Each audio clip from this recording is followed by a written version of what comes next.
आपके साथ खास मेहमान भी है आज, सुप्रीम कोर्ट के वकील भी हैं, बहुजन नेता भी हैं। दिल्ली में इस समय जंतर मंतर पर एक धरना चल रहा है, जो खासकर जो हरियाणा बेस्ड रेसलर हैं वो हैं, और बीजेपी के एक सांसद हैं और WFA के जो अध्यक्ष हैं उनके खिलाफ हैरेसमेंट का 7 प्लेयरों ने आरोप दर्ज कराया है, जिसमें एक नाबालिग भी है। ब्रिजभूषण के खिलाफ नाबालिग समेत 7 महिला पहलवानों ने लगाए अनुशासन के आरोप, नहीं दर्ज हो रहा केस। भारत के स्टार रेसलर ने कहा जब तक मांगे पूरी नहीं होगी। सोचिए तो रेसलर प्रोटेस्ट, तो ये लेकर, और वो बीजेपी के सांसद भी हैं और रेसलिंग के वो प्रमुख भी थे। बीजेपी के अनुराग ठाकुर जो खेल मंत्री भी हैं, उन्होंने कमेटी भी बनाई थी, उसकी रिपोर्ट भी नहीं आई है।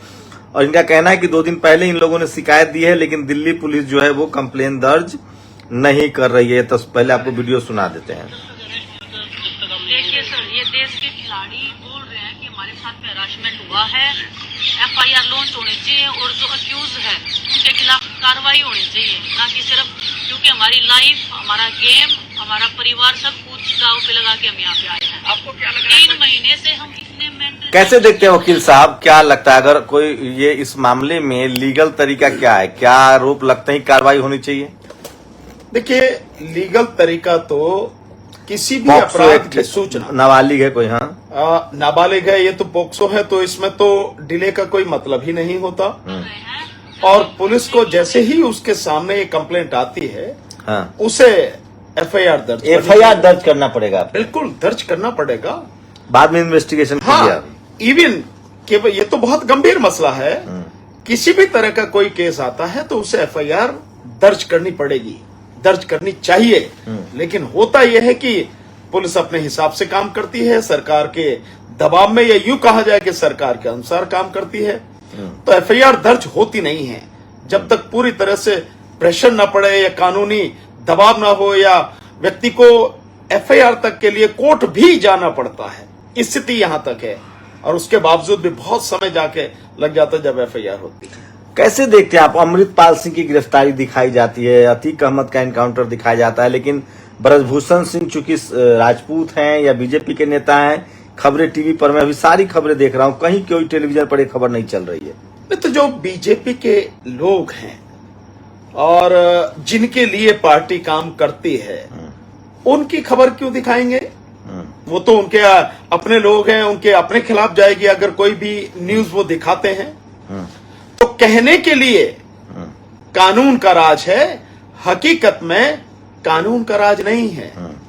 यहां सरकार की अपनी इच्छा है, भाजपा सरकार की, चाहे वो केंद्र में हो या राज्य में हो, उनकी अपनी सरकार है, उनकी अपनी इच्छा की सरकार है। वो जहां समझेंगे वहां FIR करेंगे, जहां समझेंगे वहां नहीं करेंगे। आप कुछ भी कर लीजिए, कोई फर्क नहीं पड़ता, कहीं नहीं करेंगे। क्या लग रहा है आपको कि इस मामले में, चूंकि मामला महिलाओं से जुड़ा हुआ है, तो अभी टीवी अखबार खिलाड़ी हैं लोग, कई तो ओलंपिक पार्टिसिपेंट हैं। नहीं, मैं समझता हूं जिन टीवी अखबारों की आप बात कर रहे हैं, वो अपना नैतिक धर्म जो है उसे पूरी तरह से दफन कर चुके हैं। यूं कह सकते हैं कि उनका पूरी तरह से नैतिक पतन हो चुका है, अन्यथा ये न्यूज है। और अगर देश के राष्ट्रीय पुरस्कार प्राप्त, अंतर्राष्ट्रीय ख्याति के हमारे जो खिलाड़ी हैं, उनके सामने अगर कोई समस्या है और वो उसको लेकर अपनी आवाज उठा रहे हैं, धरना दे रहे हैं, तो मैं समझता हूं सरकार को बहुत गंभीर होकर इस मामले की FIR दर्ज करा के तुरंत इन्वेस्टिगेशन करनी चाहिए और सच का सच सामने आना चाहिए। लेकिन ऐसा कहीं भी हो नहीं रहा है। तो सोचिए, दिल्ली में जंतर मंतर पर संसद के पास खिलाड़ी बैठे हुए हैं, कोई अखबार में, टीवी अखबार के लिए खबर नहीं है।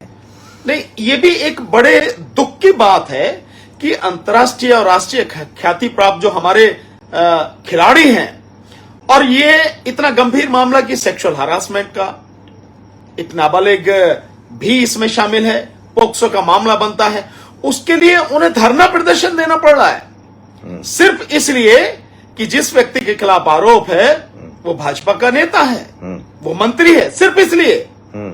तो इससे ज्यादा गंभीर परिस्थिति देश के सामने और क्या होगी? मतलब एक तरफ आप किसी को भी पकड़ के उसका एनकाउंटर तक करवा दे रहे हैं, और एक तरफ जो जेन्युइन चीज है, जो जेन्युइन शिकायत है, लोगों खिलाड़ियों का दुख है, उनका दर्द है, आप उनकी एफआईआर तक भी नहीं कर रहे हैं। क्या यही कानून का राज है? क्या यही रामराज है? इसी के लिए लड़ रहे हैं।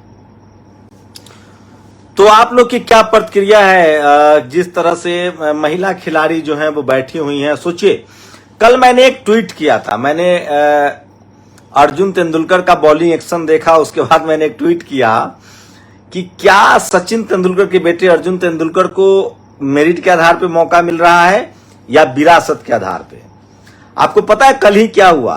पहला 6, दूसरा वाइड बॉल, फिर चौका, फिर 1 रन, फिर चौका, फिर छक्का, फिर 4 नो बॉल और फिर 4, मतलब 1 ओवर में अर्जुन तेंदुलकर ने 31 रन दिए। दुनिया का कोई खिलाड़ी हो उसका कैरियर खत्म हो जाएगा। सोचिए इस देश में विनोद कांबली सबसे शानदार स्ट्राइक रेट वाला, कैरियर खत्म हो गया। सूर्य कुमार यादव को टेस्ट नहीं खिलाता है। सोचिए इसलिए राजेंद्र प्रसाद सिंह कहते हैं कि इस देश में जाट, गुर्जर, पटेल, मराठा, किसान, एससी, एसटी, ओबीसी के पैरों में दम है, जो ये लड़कियां धरने पर बैठी हुई हैं। विरासत क्या होता है? 31 फिल्में मिली थी अमिताभ बच्चन के बेटे अभिषेक बच्चन को। क्या लगता है इस देश में परिवारवाद का आरोप भी तभी लगता है जब कोई एससी, एसटी, ओबीसी नेता हो? अगर सवर्ण समाज से है, कोई ब्राह्मण समाज से, तो सब चलेगा है, कोई चर्चा नहीं। इसमें तो कोई शक ही नहीं है। आप अगर आज की तारीख में आप देखो कि बीजेपी का कर्नाटक में चुनाव हो रहा, बीजेपी की लिस्ट देखो आप, किन किन को टिकट मिल रहा है। उसका भाई है, उसका पिता है, सब परिवार के लोग, लगातार कितने टिकट परिवार के लोगों को दिए गए हैं, लेकिन उनकी कोई चर्चा नहीं होगी। और अफसोस यह है कि देश के प्रधानमंत्री परिवारवाद पर भाषण देते हैं, कहते हैं कि इसने बेड़ा गर्क कर दिया, इसने प्रतिभा को आने का मौका नहीं दिया, और स्वयं जब टिकट बांट रहे हैं तो परिवारवाद का पूरा संरक्षण कर रहे हैं, परिवारवाद का पालन करते हुए ही परिवार के लोगों को टिकट दे रहे हैं। तो हाथी के दांत, जो ये कहावत है, खाने के और दिखाने के और ये बात प्रधानमंत्री मोदी सरकार, भाजपा सरकार, इन पर पूरी तरह से लागू होती है। इसमें कोई शक वाली बात ही नहीं है। 2 विंडो में तस्वीरें, एक तरफ अमित शाह के बेटे हैं जो बीसीसीआई को चला रहे हैं, क्रिकेट चला रहे हैं, आईपीएल चला रहे हैं, फोटो खिंचवा रहे हैं, और दूसरी तरफ जिनको धर्म के नाम पर सड़कों पर बीजेपी इस्तेमाल कर रही है, आरएसएस इस्तेमाल कर रही है। क्या कहेंगे सर, लोगों को अपने बच्चों की भविष्य की चिंता नहीं सता रही है? नहीं, लोगों को सता नहीं रही है। अगर सताती होती तो लोग अपने बच्चों को क्यों जाने देते? बेशक घर में भूखे मर जाते, क्या फर्क पड़ता है, लेकिन वहां तो अपराधी बन रहे हैं, उनको अपराधी बनाया जा रहा है। ये धर्म के नाम पर, उसमें जब ये लोग फंस जाते हैं तो केस किसके खिलाफ रजिस्टर होता? अमित शाह के बेटे के खिलाफ रजिस्टर नहीं होता। वो लोग जो धर्म के उन्माद में, वो तो आते भी नहीं है ना सर। बिल्कुल आएंगे भी नहीं, वो उनका मतलब भी नहीं है। वो तो केवल पैसा बटोरने में लगे हैं और शाही जिंदगी जीने में लगे हैं। जो लोग धर्म के उन्माद में फंसकर, उकसावे में आकर अपनी जिंदगी तबाह करते हैं, एक बार उनका नाम एफआईआर में आ गया या किसी दंगे में या किसी अपराध में आ गया, आगे तक के लिए कैरियर चौपट वही बीजेपी वाले उनका इस्तेमाल आगे के लिए इस्तेमाल करते हैं। आप देखिए, पूरी लिस्ट उठाकर देखिए, जितना भी इस तरह का हुआ है, उससे आपको अंदाजा लग जाएगा कि किस तरह से वो उस जाल में फंसा के उन्हीं बच्चों को, जिनको पहले बड़े प्यार से लाते हैं, उकसाते हैं और उनको धर्म का योद्धा बनाते हैं, बाद में अपराधी बनने के बाद उन्हीं का इस्तेमाल करते हैं। कर्नाटक में चुनाव है, ये टीवी नहीं दिखाया गया। राहुल गांधी के रोड शो में इतनी भीड़ जुट रही है, क्या कहेंगे? कर्नाटक में क्या लग रहा है आपको, क्या होने जहां तक मुझे लगता है, और जो रिपोर्ट लगातार कर्नाटक से आ रही हैं, और माहौल भी जिस तरह की सारी चीजें उनको बता रहा है, मुझे लगता है बीजेपी का सुपड़ा साफ होगा कर्नाटक में। एक बिहार से कांग्रेस निश्चित रूप से जीत कर आएगी, सरकार बनेगी।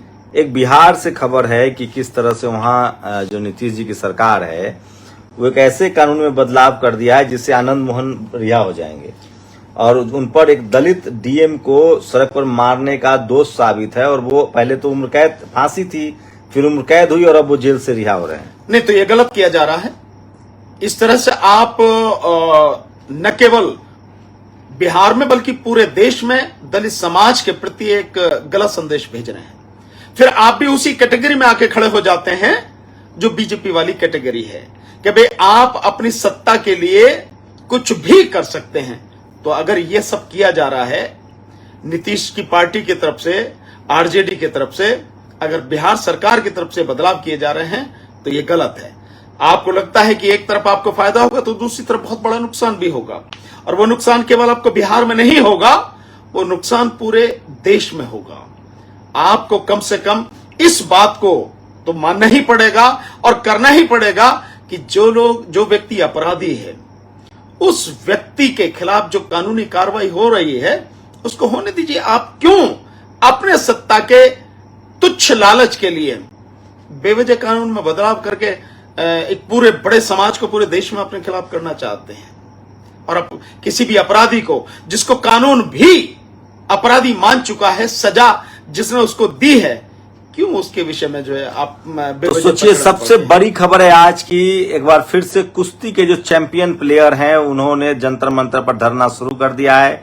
कोई टीवी अखबार दिखाएगा कि नहीं ये आपको समझना है। वही सचिन तेंदुलकर के बेटे का आईपीएल में डेब्यू होता है और 1 ओवर में 31 रन देते हैं। उनके बॉलिंग एक्शन को लेकर भी लोग सवाल उठा रहे हैं, तो उनको मौका मिल रहा है। खैर वो भी एक बड़ी खबर है। दूसरी खबर ये है कि आनंद मोहन के जो रिहा करने के लिए जो संशोधन हुआ है, जो नीतीश कुमार से ग्लोबली, जो खासकर शेड्यूल कास्ट के लोग हैं, जो अम्बेडकराइट हैं, वो बहुत नाराज चल रहे हैं। तो राजनीतिक नफा नुकसान से बीजेपी, जेडीयू, आरजेडी के लिए घाटे का सौदा दिख रहा है, क्योंकि जनरल कैटेगरी के वोट तो शायद ही उनको मिले, लेकिन जो एससी, एसटी, ओबीसी के लोग हैं, जो अम्बेडकराइट हैं, वो भी इस फैसले से काफी नाराज दिख रहे हैं। तो ये सबसे बड़ी खबरें इस समय की। इन खबरों पर आपकी प्रतिक्रिया क्या है? अपनी प्रतिक्रिया जरूर दीजिए। शुक्रिया सर हमारे साथ जुड़ने के लिए। नेशनल दस्तक की आपसे गुजारिश है कि अगर इसको बचाना चाहते हैं तो नेशनल दस्तक को सब्सक्राइब करने के लिए रेड कलर के सब्सक्राइब बटन को दबाएं, फिर बेल आइकन की घंटी दबाएं। नेशनल दस्तक को बचाने के लिए बहुत जरूरी है कि हर खबर को शेयर करें, लाइक करें, कमेंट जरूर करें।